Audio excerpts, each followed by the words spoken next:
sick. Hey, yo, Bucks, I never really thought about how deep this all is. Shit. Imagine being taught by a man who was taught by, stood by and walked by God in the flesh, know what I'm saying? Looked him in his face, know what I'm saying? Greeted him and praised him. Today, to hear what God has put on our hearts to share with the world.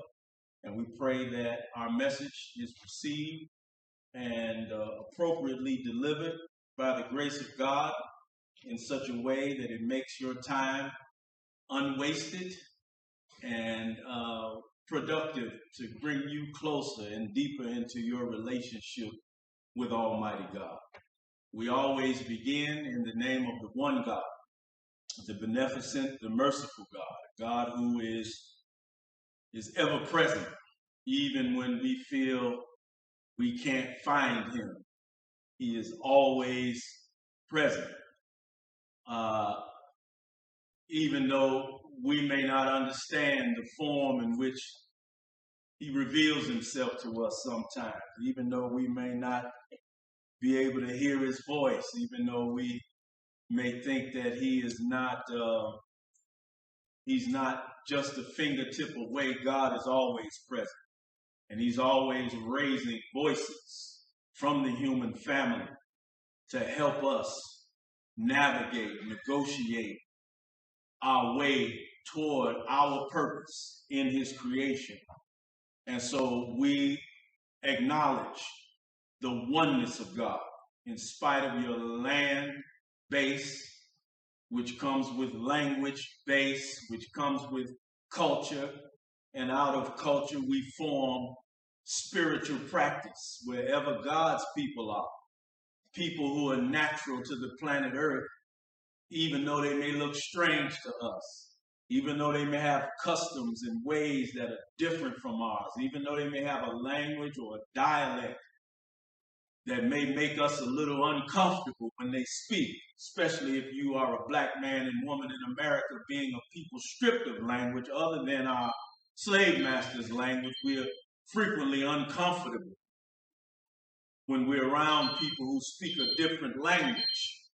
But whatever the language is, wherever the people are under the grace of God, God's creation, all people in their nature are seeking to be one with nature, one with creation, and ultimately one with the God of creation. Sometimes we get it right, sometimes we get a little confused, sometimes we act in humility and God blesses our way of worship. Sometimes arrogance creeps in and he blinds us, and when he blinds us, he always sends a reminder. He always raises somebody. It might be a child. It might be a woman. It might be a man. It might be an elder. It might be a visiting stranger from another land. But God always will give us a chance to get back on the right track. And so whatever your understanding of God is, we welcome you to our message. Because our effort through Torchlight Ministries is to expand not only our relationship with God, but expand our relationship by breaking down some of the hostility contained in our sects, our denominations, our faith traditions, if you will, our religious ritual and worship orders. We are so bogged down. Many of us are good people. Many of us really love God. But if I am a Muslim and you come to me talking about Jesus, then I may close my mind. I may put the shell over my heart. If I'm a Buddhist and I come to you as a Muslim, you may close your mind. You may see my way of spirituality as inferior to you as the Muslim. If you are a Pentecostal or a holiness and I come to you as a Baptist, in your heart you may feel as though I'm not really an authentic Christian because my way is the Baptist way and yours is the holiness way. And so these petty divisions in religion is what the devil uses to keep God's people divided and confused so that he can have his way with the earth and the people God placed in the earth to represent him in his absence. And so we thank God. And I greet you all in the greeting words of peace. Peace be unto you. Shalom alaikum, assalamu alaikum, whatever way you come. We offer what God has put on our heart in an effort to help you experience a greater peace of mind. And so our message today, this time we have taken up the title, The Stone That the Builders Rejected. And this verse, for those of us who know and study the Bible, is from the Bible. And many of our Muslim brothers frequently ask us, why do we talk so much from the Bible? Well, we talk from the Bible because our people's minds have been baptized in the Bible. Our people's minds have been set up for control through the use of the Bible. Not only black people, but all people around the planet. Religion, especially black people, the Bible is the number one control factor over our minds. And so our effort is to share with our people what has been shared with us in a language that may be soft enough for you to chew on. And so we want to talk about the stone that the builders reject. And I know all of us in our life, at some point, if we are honest, we have experienced this thing called rejection. And so we want to look at, why would God allow us to experience rejection? Why do we struggle as good people, good-hearted people, well-intended people? Why do we frequently, when we're trying to do good for others, when we're trying to do good in the world, when we're trying to have a good and righteous or positive effect, why do we always encounter rejection?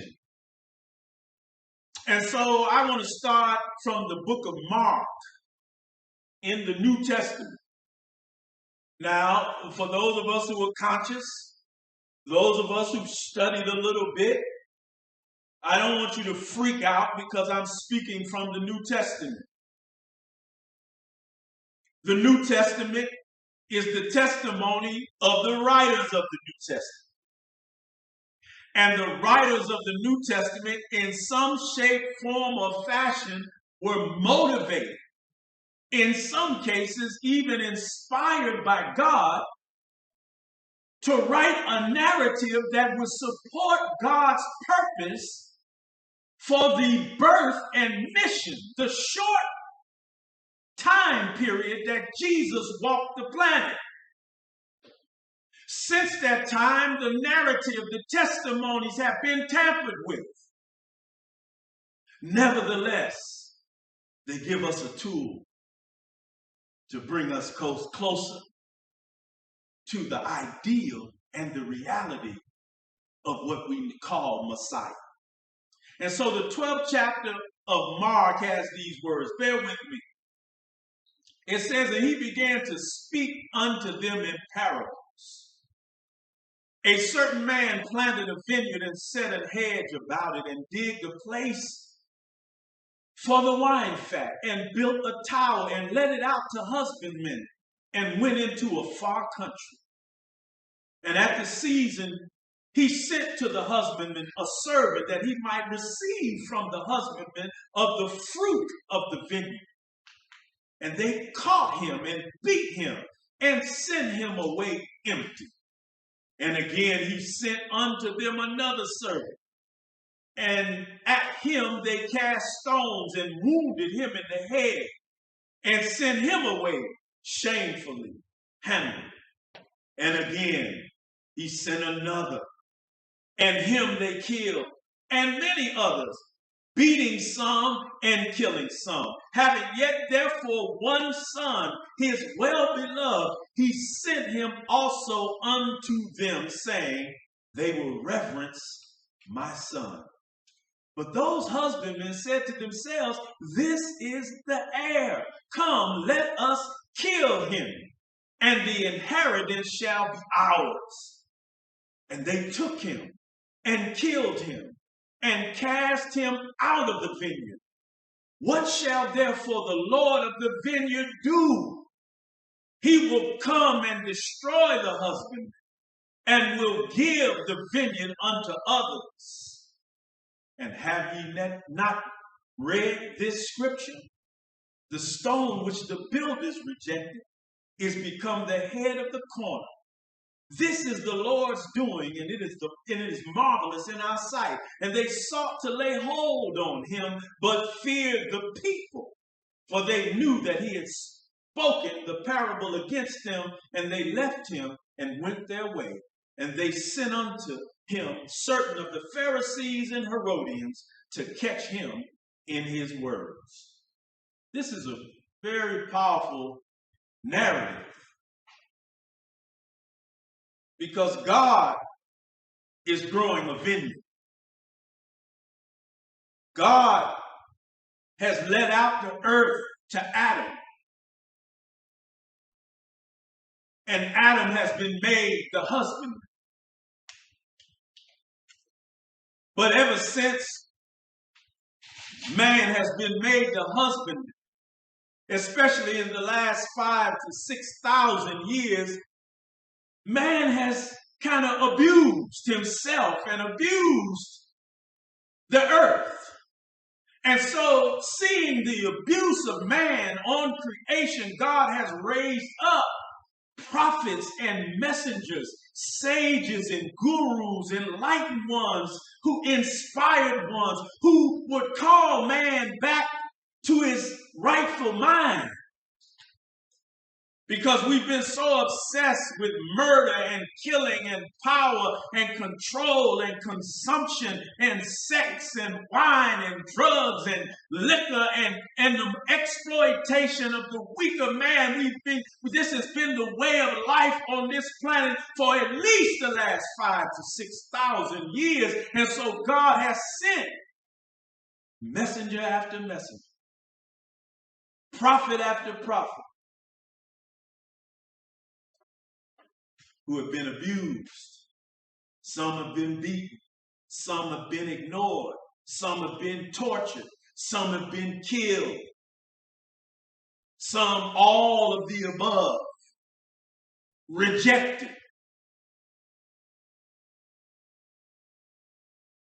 What kind of people would reject a voice from God? Are you that type? Am I that type that when I hear a reminder from God, when I hear somebody crying in the wilderness, echoing God's voice, am I the type to close my ears and my heart and look the other way? I could be. But when you're rejected, how do you feel? When we're rejected, we want empathy, don't we? We want sympathy, don't we? We may even want people to go on a campaign and plead our cause because we have been unfairly received or rejected.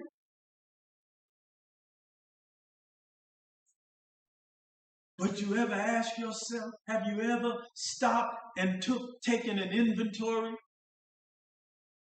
of the people that you have unfairly rejected?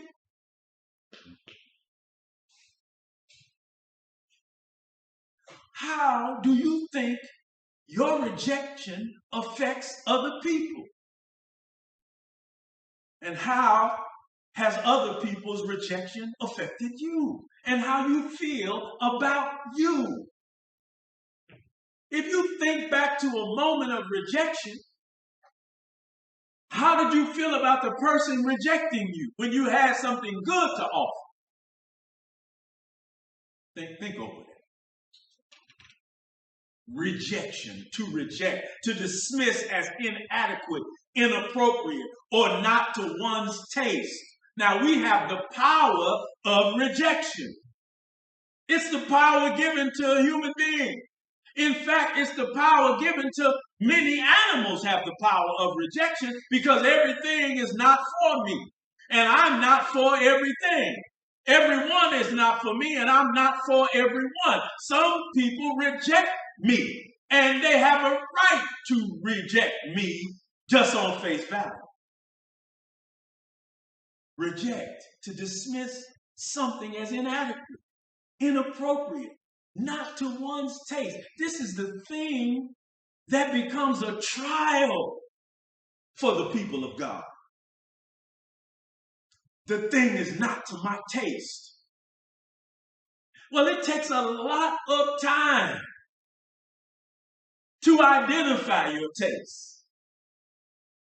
Because if you think back to your adolescence and where you are now in life, you'll see a contradiction between the thing you feel is to your taste today versus the thing that was probably to your taste at 15 or 25 or whatever age group you're in.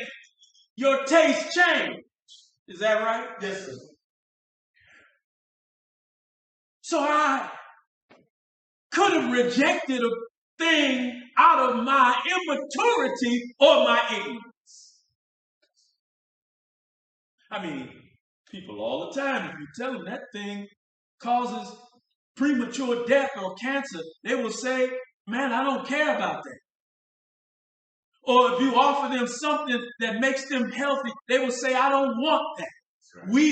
We reject things based upon our current relationship with our taste, our personal preferences. This can be a good thing, but it can also be a trial. Rejection, the act of refusing to accept, to use or believe someone or something. The act of refusing to accept, use, or believe someone or something. So, in our space here at Torchlight Ministries, those of you who are online, you can't see it. But we've got some, what we call patriarchs on the wall. Men who experienced severe rejection. But they, by all measurement, were men of God. The stone that the builders rejected. What kind of stone would God use to help me as a human being become a tried, true, and tested stone for him to use to be a brick in his kingdom? See, when you build a house or a structure, you need good stone. You can't use defective stone. And we live in a society, well, even in ancient times, stone was the choice of the builders. And all stone is not alike. Some stone don't carry a load well. Right. So there are primarily 7 types of stone: granite, limestone, marble, sandstone, slate, basalt, travertine. These are the 7 primary types of stone.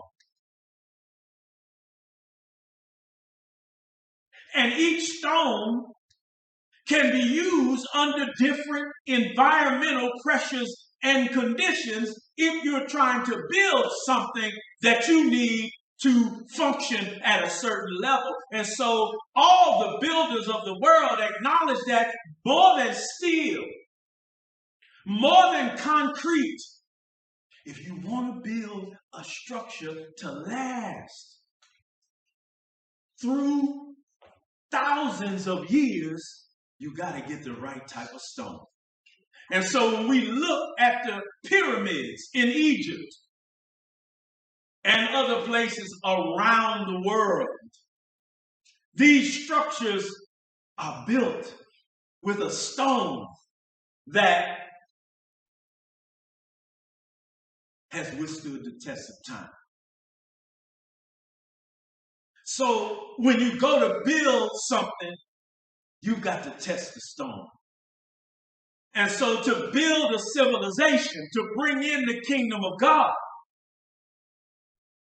what kind of stone or stones is God looking for? Now, some of you in my viewing online, you may call yourself a stone. You may beat the beast and throw up the pyramid. Yeah, I'm talking to you too. But it's bigger than you. There have been dozens of civilizations in the last 5,000 to 8,000 years on this planet that we know of, that we have writings about, that we can verify. And so each civilization was built on different foundations.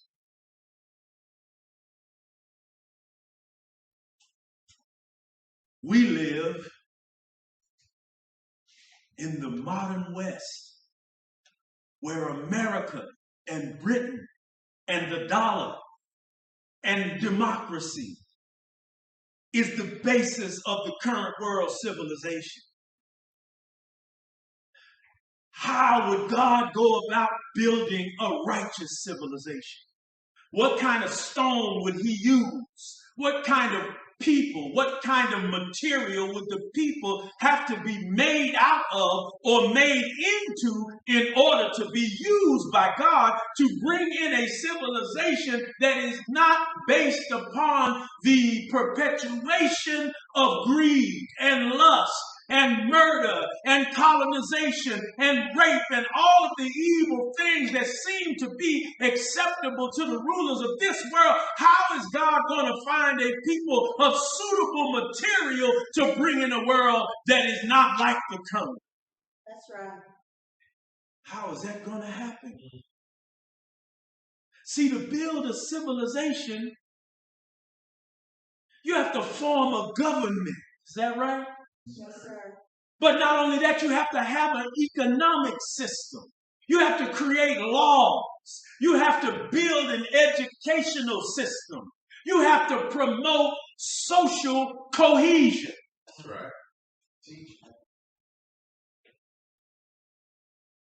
You've got to create classes of people who specialize in a unique expertise. You see, the stonemason is not like the plumber. That's right. And the plumber is not like the electrician. And the electrician is not like the lawyer or the paralegal.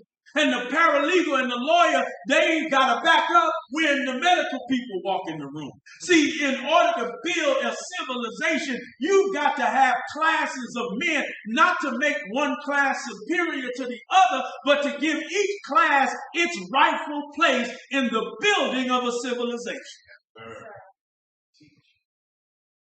And it cannot be based exclusively on race. Yes, sir.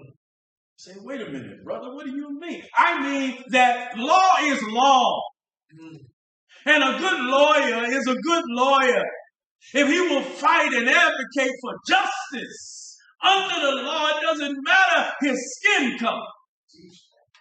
A good plumber is a good plumber. Come on, black people. How many times have you called a plumber to your house that looked like you, and when he left, you had a flood in your house? Yes, sir. Yes, sir.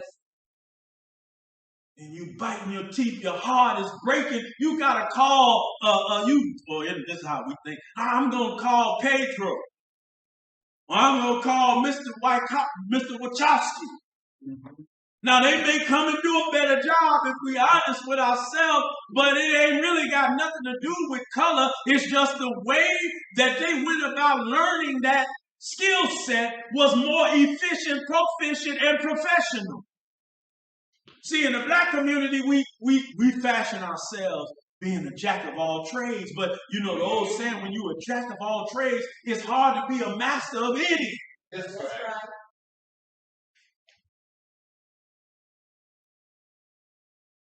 But to build a civilization, you have to have masters of art, masters of agriculture and architecture, master of sociology, masters of writing and religion, masters of every field of human endeavor, and they all must be equally respected, because without one, the other one will not succeed.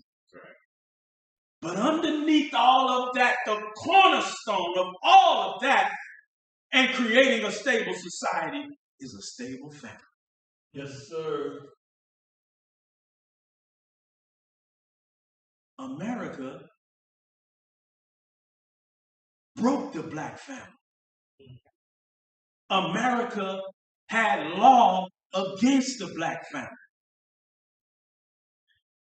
But from 1865, from about 1965, the number one motivation of black men and women, adult black men and women, was to get married and sustain family. 85% of black children from 1865 approximately to approximately 1965 were born in homes with two parents present. That's right. That's right.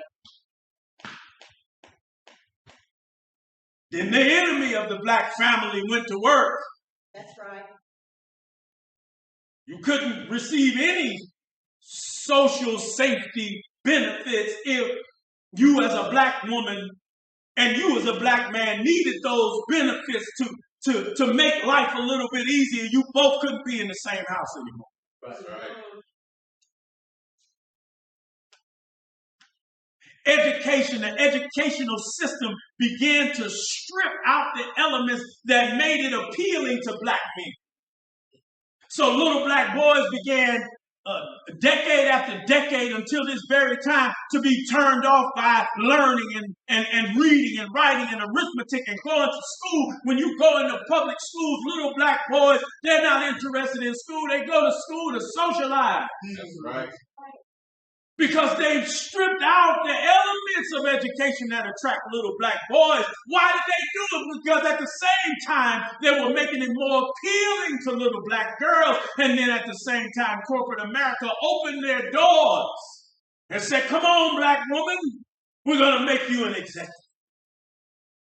And now the load is imbalanced. Because the black man is struggling. He's forced to be a jack of all trades. Mm-hmm.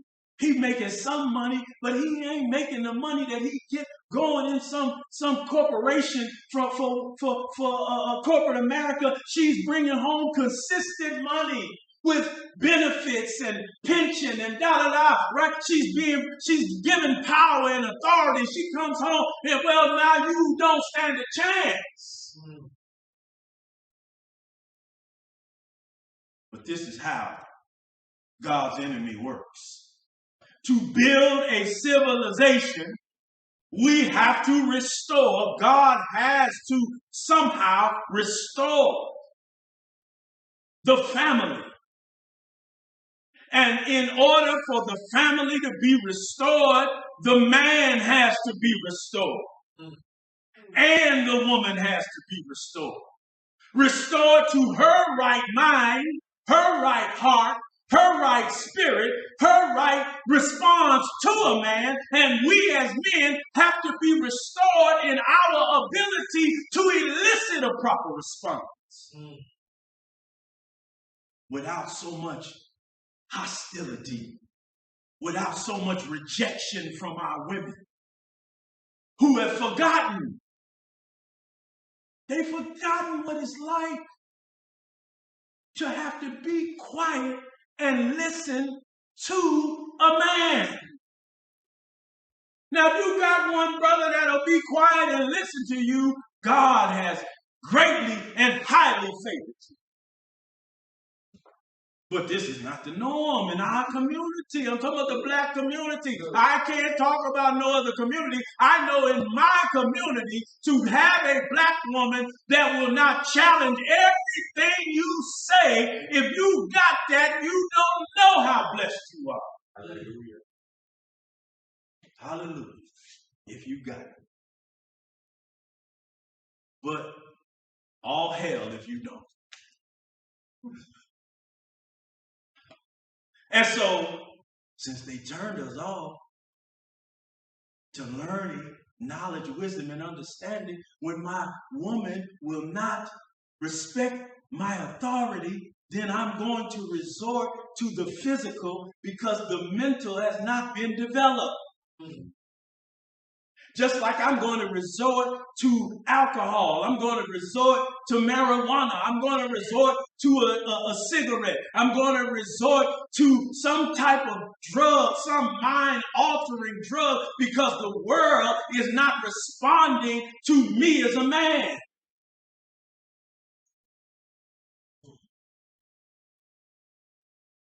The stone that the builders reject.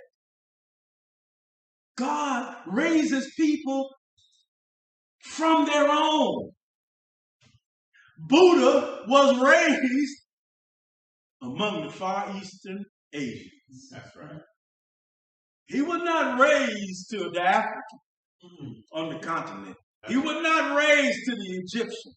He was not raised to the Guatemalans or the Brazilians or the Ecuadorians. No, he was raised speaking a language and grew out of a mind that was from the mind of his people, and God allowed him to grow and become a stone, the cornerstone of a new way of life for the East Asians.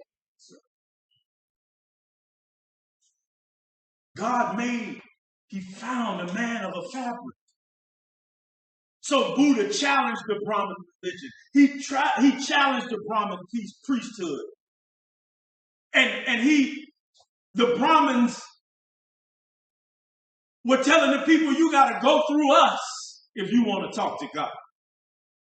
The priests of the Brahmin religion had the people believing that they could not have a direct connection to God. And Buddha broke that. In Egypt, it was Akhenaten, Amenhotep IV. He challenged the priesthood of the god Ra. Ra, the sun god, who fashioned himself. He was self-created out of the murky waters of the universe. And so people began to develop deity around these icons of their religious understanding. And when Akhenaten, Amenhotep IV, came up, he said, we must abolish the polytheistic form of religion that we're practicing as Egyptians, and we must come back to recognizing that there is one God. But Amenhotep IV was rejected by the priesthood. So the Holy Quran, the book of the Muslims, says, but if they reject thee, so indeed were rejected before thee messengers who came with clear arguments and scriptures and the illuminated book. That's right. He's telling his prophet, don't think too much about the rejection. Because no stone that God is using is embraced.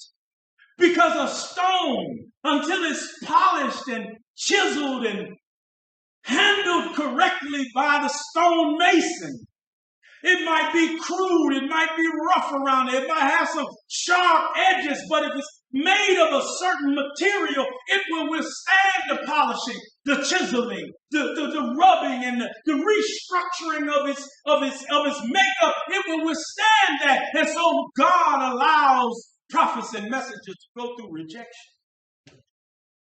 He allows you to go through rejection so he can form himself in you.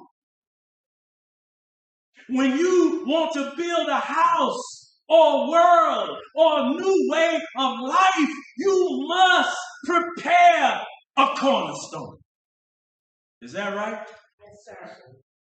So the stonemason, the builder of the building, he goes through the pile of stones, he throws away the ones that are not fit.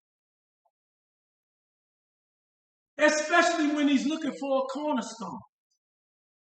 So here in our current dilemma, black people in America, our greatest stones are always thrown away by white society.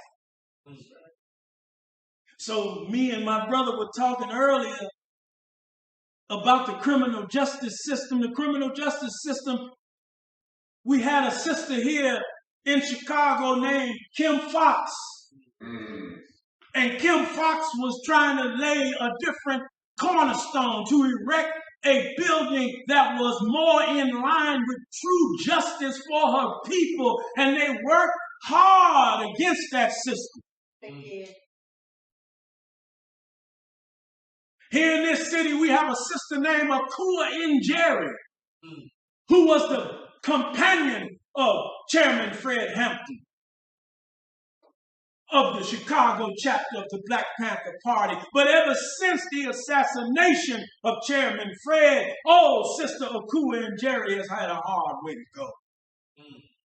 On the national scene, we had Ilhan Omar, our sister in Congress. She was a stone that was rejected by powerful white society. In the field of music and art, entertainment, that sister Lauryn Hill, she came with a voice that white people seem to be nervous about. That's right. And whether you like him or not, I got to mention our brother Bill Cosby. A man who accumulated money and wealth and influence, and every time he tried to gain traction on putting a cornerstone in place to use and leverage to help black people come back into greater execution of power and respect in society, they could come against it. That's right. They were so upset when Colin Kaepernick took a knee. Think about the mind of the rulers of America. Here's a black man on the football field. He took a knee. He didn't take a long gun. He didn't come out the locker room with a street sweeper. He didn't come out. He didn't pull something with a switch on it and start spreading. The man took a knee, and they rejected him. Well, what about the man that we let them motivate us to call him crazy? I'm talking about our brother Kanye. Well, I don't know what you do in life, but in what I do in life, one of my expertise has to work with what we call crazy folk. But I'm going to tell you something. There ain't no word in the DSM, the Diagnostic Statistical Manual for Mental Health and Behavioral Disorders. You cannot find the word crazy in it one place. Because crazy is according to my taste. Some men love a crazy woman. Yes, sir. Talk back to me. Some women love a crazy Negro. She fall in love with you because you're crazy. Because crazy is according to the seasoning of your taste. So when you call our brother crazy, it shows you how sleepy you are. How could a man become a multi-billionaire, a college dropout, coming from the hood of Chicago, using a beat-making machine and become a multi-billionaire? He's crazy. He could have been evil. He could have been a butthole. He could have been a glutton. He could be a sex fiend. He could be a lot of things, but you cannot succeed at that level in American and Western culture if you crazy. That's right. Yes, sir. And now they call him Kendrick Lamar crazy. Oh, that halftime show. Oh, it was terrible. Well, yeah, it's terrible when you ignorant or you evil. Because if you decipher his halftime show, he's going to raise your consciousness. And so the Quran again says, if they reject thee, say, my work is for me and your work is for you. You are clear of what I do and I'm clear of what you do. I don't know if you've ever been in that position. Now, I've been in that position damn near all my life. Well, I had to understand that my work is for me. And I don't give a doggone how you feel about my work, because there's a voice in my head and something beating in my heart for God. And God is moving me to go against the grain. You can take it or leave it. But I'm determined to leave it all on the dance floor. So when I return to the Creator, I don't care what the venue is. You'll never be able to accuse me of punking out on God. Yes, sir. Yes, sir. See, rejection is a tool and a device for slave makers. And all of us who are slaves, when you see somebody beat with the words and the mechanisms of rejection and they keep going, you get afraid to come near that person. You know, we talk religion. Come on. Teach. But if you go in the church, if you're active in your church, you see people being demonized and vilified all the time, rejected by the elders, rejected by the so-called shot callers in the church because they're going against the grain for good. The bigger your religious organization is, you got people in there that are rejected, demonized, vilified, because people don't want you to go near that person because that person somehow, yeah, I'm the pastor, but somehow God gave that man or that sister something that is just as big or bigger than what I have, and that's a problem for me because I'm living in my ego and my fears and my hurt and my pain. I suffered rejection, and now it's my turn. How dare you come up when it's my turn? Well, God is the giver of turns. Yes, sir. The stone that the builders rejected. Humans have a fundamental need to belong. Rejection can be a difficult experience to go through, and it can have a lasting impact on our mental health. We often feel like we are inadequate or unworthy when people reject us, leading us to question ourselves and our self-worth. Then it leads to feelings of isolation and loneliness, depression, anxiety, and ultimately it riddles away at my self-esteem. That's right. Well, according to the American Psychological Association, they did a study. They dug into the roots of rejection. And they found surprising evidence that the pain of being excluded is not so different from the pain of a physical injury. Rejection also has serious implications on an individual's psychological state and for a society in general. Social rejection can influence emotions, learning and cognition, and even your physical health.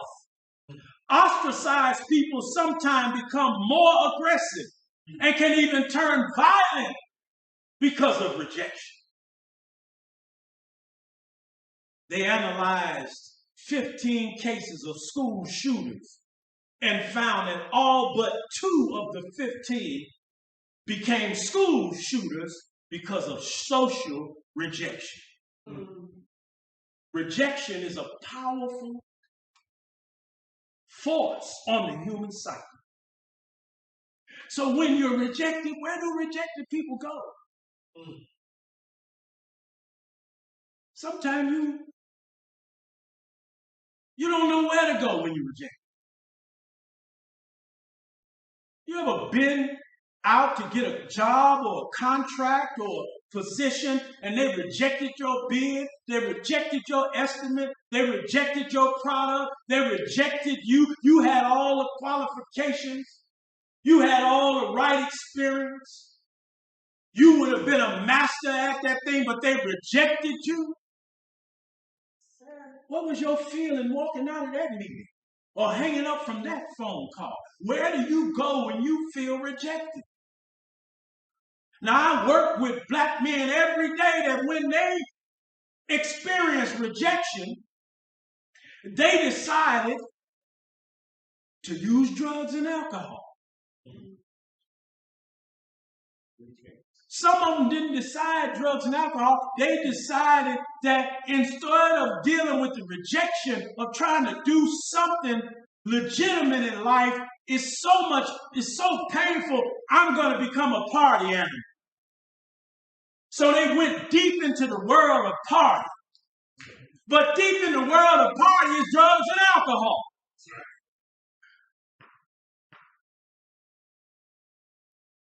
Because if you have not been filled with a certain type of ingredient, rejection will break down who God intended for you to be. Overall, 92% of blacks reported, generally speaking, they believe discrimination against blacks still exists in America compared to 55% of whites. See, whites have a skewed reality. They live in a white bubble of privilege. So when they hear you on your job or hear you in school or hear you somewhere talking about discrimination and the rejection you feel by society, they think you tripping. That's right. Because they live in an altered state of reality. That's right. Right.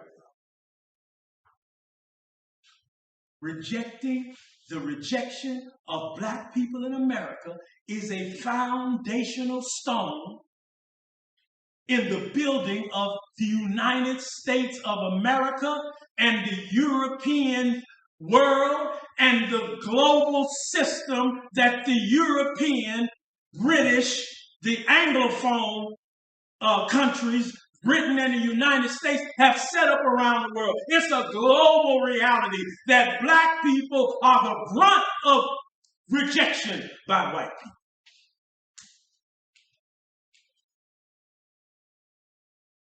So how are we handling this rejection, black people? And how is God going to heal us from our rejection? Well, if he sent Buddha to the Far East Asian, he raised up Akhenaten to the Egyptians. If according to the Bible narrative, he lifted up Moses from among the people. And every time we open a Bible or a Quran, we're reading about God sending a man or a woman to every people on the planet. Right. Why are we so resistant and reluctant to believe that God not only has, but has been raising up voices in our midst to help us heal our rejection? That's right. Yes, sir. You see, that man, Richard Allen, was rejected. They drug him and Absalom Jones out the church by their hair. Bishop Charles Porter was rejected because holiness, Pentecostalism, originated with white folks. Mm-hmm. But what they don't talk about is Bishop Charles Jones was steeped in African spirituality. And so he would put on the pulpit, on the rostrum, the instruments and accoutrements of the African spiritual religion as he preached Pentecostal holiness. And that became a problem. And they tried to keep people away from Bishop Jones. And so it didn't stop what God had for him. And we can go down the line. Noble Drew Ali, oh, they mocked Noble Drew Ali. because he was bringing a form of Islam that was not sanctioned by white Arabs. Now, my Blackstone brothers who listen to this, you have to overcome your religious confusion. Because you have let so-called Sunni imams and Sunni scholars from the white Arab world convince you that Noble Drew Ali was not a true Muslim. But you would only accept that by still being infected by the bug of white superiority and black inferiority. Don't you know black people all over the world they listen to God, they tap into God. That's right. And God brings something up out of them that the rest of the world don't understand or know nothing about. That's right. Who are Arabs to say Noble Drew Ali was not a Muslim? I beg your pardon. Oh, and Father Divine and Daddy Grace, one of them, they would name their followers Muslim names, but the English translation. And so the white theologians looked at men like that. Father Divine said, hey, I am God. Yes, sir. Imagine that. A Negro in America saying he is God. And he stood on his business to the end. That's right. Who put that in his mind? It ain't contingent upon white people. You let white people stand up and say they God, and you swallow it without a question. Yep. That's right. You say, I never accepted white people telling me they God. You're a liar. You were raised under the image of Michelangelo's rendition of the imposter Jesus. Right.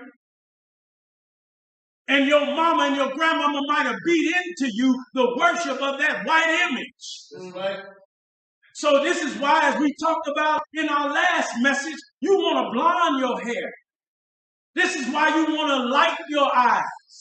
This is why you want the body phenotypes of a Caucasian woman, because deep in your subconscious, you have accepted white people as God. That's right. That's the truth. Yes, sir. But it's a new day now. And God is breaking up this world's order. Yes, sir. And just as we were rejected, God is rejecting the people who set up this present world. Yes. But how are we going to respond when if God chooses us to help break up this current world order, when he is rejecting them? Can I grow and overcome my own personal hurt and rejection to be a vessel that God uses? Can we see past our fears, our heartbreaks, our disappointment, our pain, our vanity, our know-it-all ego to recognize when God wants to use us and when God sends his person to you and for you? Or do you reject God's message? See, sometimes a person come in your life, if you're not careful, God sent that person. And in all my years in ministry, I tried to be sensitive to the fact that these are God's people. So you'd be very hard-pressed to find people that I didn't try to handle that way. But some of us in ministry, we take God for granted. Because just because you are in front of God's people, God is not limited to me. He can bypass me and come up out of the congregation. And if I'm a real man or woman of God, I can identify God using you to speak to me. Yes, sir. And so the book says, and messengers indeed were rejected before thee, but they were patient when rejected and persecuted until our help came to them. And there is none to change the words of Allah God. And there has already come to thee some information about the messengers. Study the prophets and messengers of God. See, black people, we've been abused, neglected, beat down, so rejected that, we're the world's greatest experts on rejection. We're professional at rejecting ourselves and rejecting one another. I see it every day. As a black person trying to help black people heal, I can offer information and guidance to black men, many of them, because I look like them. That's right. Excuse my language. They say, oh, that nigga. I'll even bring them a document to show them. And just because I gave them the document to read themselves, they say, oh, this ain't. But let a non-black person come in and tell them the same thing. Same document. Oh, they captivate. Because this world has made us professional rejectors of one another, afraid of one another, intimidated by one another, jealous and envious of each other. So I can't let you rise too high, brother, sister. Because I've been so beat down all my life. I'm seated, deeply rooted in insecurity. So as I move to conclude this, I want to quote my teacher, my mentor, the master teacher. A lecture he gave a long time ago, and I was blessed to be in the audience. But here's some of what he said about rejection. I want to read it to you, and then I'm going to move to try to wrap this up. He says, some women die trying to abort life, not knowing what was in the womb. He says, you reject life. You don't want life. You don't know life. You don't understand life. So when life is in you, instead of cradling life, adoring life,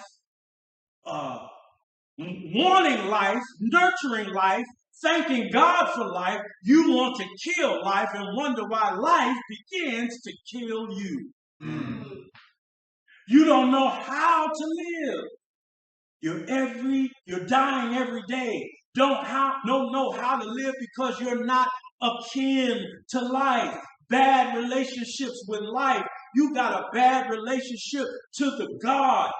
A bad relationship to the earth. A bad relationship to the sun. A bad relationship to the water, to the plants. You're not relating well to nature because you follow one who is unrelated to nature. Then he breaks down and tells a personal story. He says, my mother didn't want me. But after she tried to abort me several times and it failed, she said, I'll go ahead and have it. She didn't know what I was, but she was hoping I was a girl. Some women, for whatever their reasons, they're not trying to have life and have it healthy. They want this or that, which is natural because you're trying to please somebody else outside the womb. Some of you, your mothers wanted a boy, talking to the women. And when she saw you come forth as a girl, she rejected you. You think the baby don't feel that? Put the baby on your breast. You put the baby on your breast and you don't want it there. It may not be able to discern exactly what it feels, but it knows rejection. And later on in life, you're going to come face to face with that baby and the rejecting the rejection you put in that life. So let me move to wrap this up. What was he saying? There's a lot more he said. I didn't want to read the whole thing. What he was talking about his experience with rejection in the womb before he was born. Now, if you take time to think about your mama, as far back as you can remember, God will show you if your mother wanted you. He will let you see if your mother, the father is easy. Mm-hmm. So we make babies and roll out. Yes, sir. But mama is the incubator. Right? So if you think back, you can figure out if your mother really wanted you or not. Because if you already know, many of you already know, and you carry that feeling with you throughout your life from the cradle to the grave, the rejection of your parents is something that's very, only God himself can break that for you. So you enter into every relationship. Yeah, you worried about the person, but you worried about the person because the person, your mom or your father, they put rejection in you in your formation. And so you're anticipating rejection from people who they may not have anything against you, just you're not according to their taste. Doesn't mean you're not tasty. Somebody like that taste. Somebody gonna go to the buffet on the taste of you, but you don't realize that. You focus on the fact that this customer over here didn't eat your dish. That's right. Because mother or father or whoever raised you put so much rejection in the milk. That's a part of your makeup. Then you went to school. God forbid you, my brother, some of you all have this deep, beautiful black hue of skin. Man, I can't imagine the mockery and jokes and rejection that was obvious and subtle that you've experienced in your life. When you like that, you experience rejection at another level. That's right. My rejection came from God put some stuff in me. Wherever I went, I was able to have a positive effect. And so I experienced great rejection from other people trying to have the same effect. Now, I didn't give it to myself. I didn't know I had it. I stumbled upon it when I was 8, 9 years old. I would be out on the block over in Terror Time.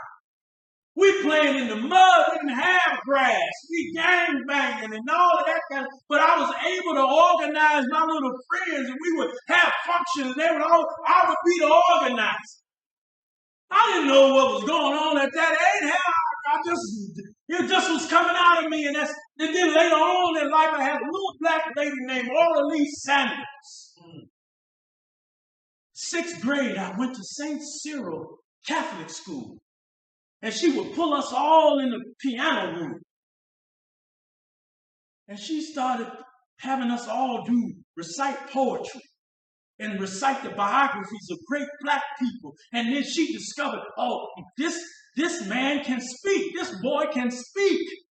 I'm going to let him talk. So she took me to Operation Push and had me talking as a grammar school little boy. I'm overwhelmed, but okay, you're going to put me up there. I'm going to go up there and do the best I can. Till this boy can talk and he can sing. I let the singing go. So don't ask me. But I noticed when I got to high school, my sister here went to school with me in the same school. Everywhere I went, God put me in situations and circumstances where what he put in me came out of me. That's right. You the same way. When you use what God gave you, it's going to have an effect, but you got to be prepared for the rejection. Yes, sir. I'm at the end now. Just give me a few more minutes. Look. If Richard Allen was rejected, who are you and me? If they rejected Noble Drew Ali, who are we? Man, if they rejected Bishop Mason, I think I called him Jones earlier. I made a mistake. Charles Jones. If they rejected him, who are we? If they rejected Ben Amin, who are we? If they rejected Father Divine, Martin Luther King, who are we? They rejected Malcolm. That's right. They rejected the teacher of Malcolm, Elijah Muhammad. They rejected these men, great men, who've done far bigger, greater historical work than any of us. They were rejected. So when God brings you into circumstances to bring out of you what he put in you for his glory and his purpose, don't you know he's using you to alter time itself?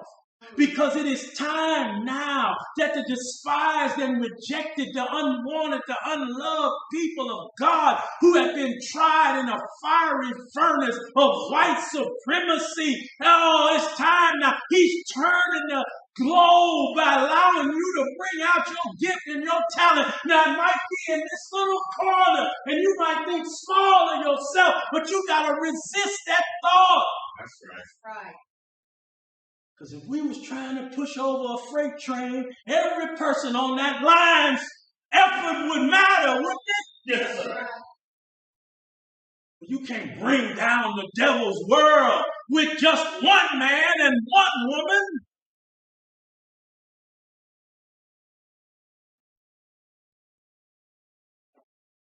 He uses the great ones to inspire the lesser ones to know our purpose. Now, I'm on end. Here, think about this.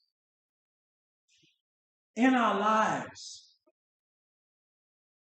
when God has given you and chosen you to be a cornerstone, he's going to try you. He's going to test you through rejection, through mockery, through ridicule, through people dismissing you and underestimating you. Keep on going. But here's the rub. He's going to send you into the life of people.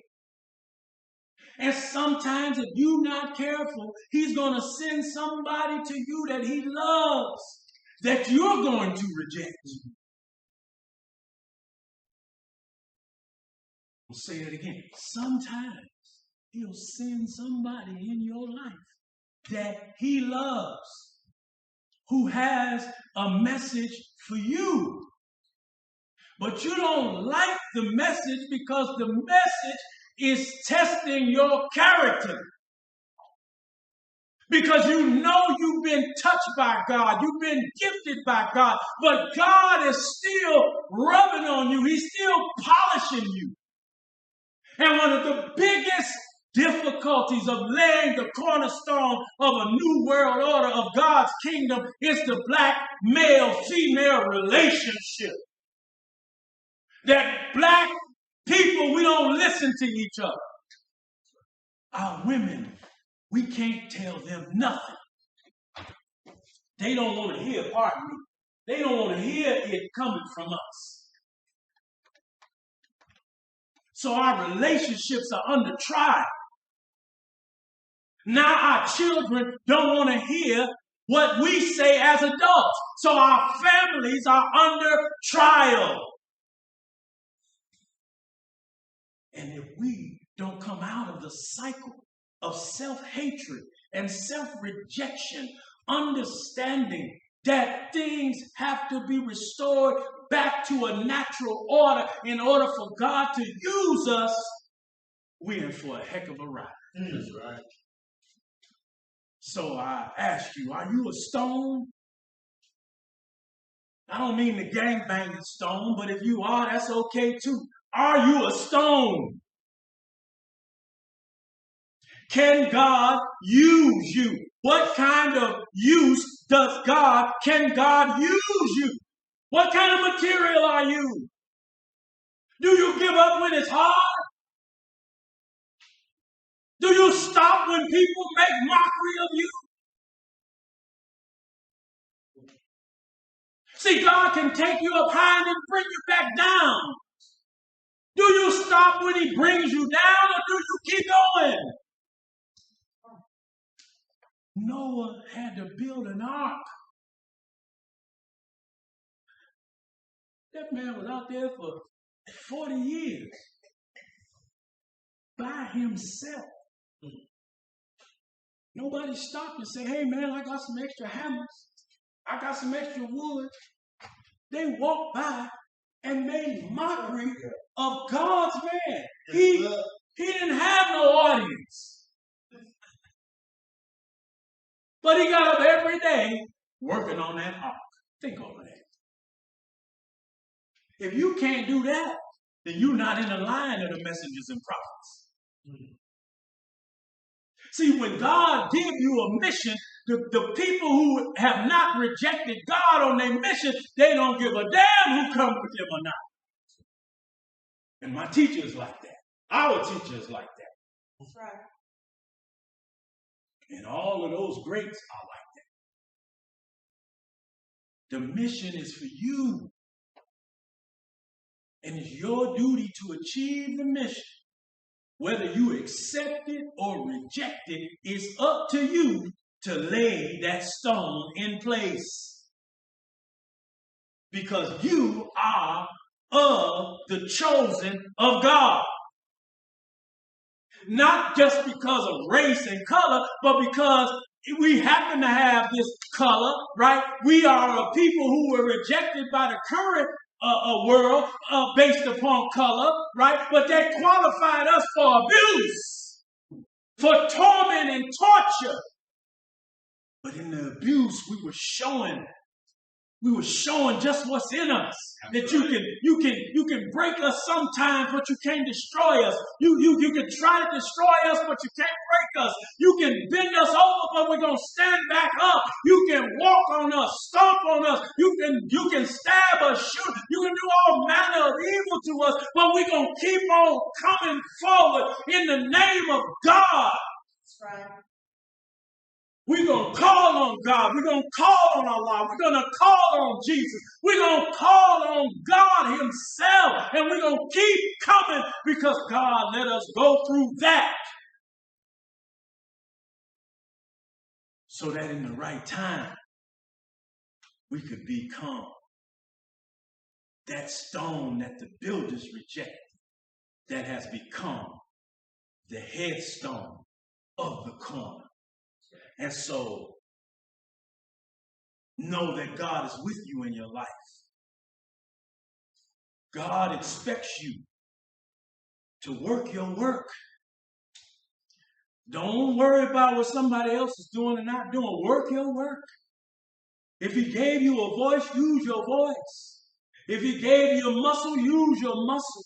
If he gave you a strong back, use your back. If he gave you the swiftness of a gazelle, use your swiftness. Whatever, if he gave you high, superior ability to think and process information and knowledge, then you better go to work with that high wisdom and knowledge that you're capable of. You have no excuse. You should expect rejection and be motivated by rejection, because in you, when you receive rejection, that is letting you know that you're on the right track. Yes, sir.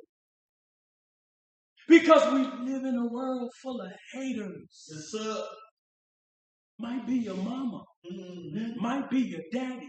Might be your brother or your sister. It might be the one you go to church with and sing in the choir with and on the usher board with you, or somebody that hold post with you, somebody that went to the Salat al-Juma with you for the last 25 years, but in their heart, they hating on you.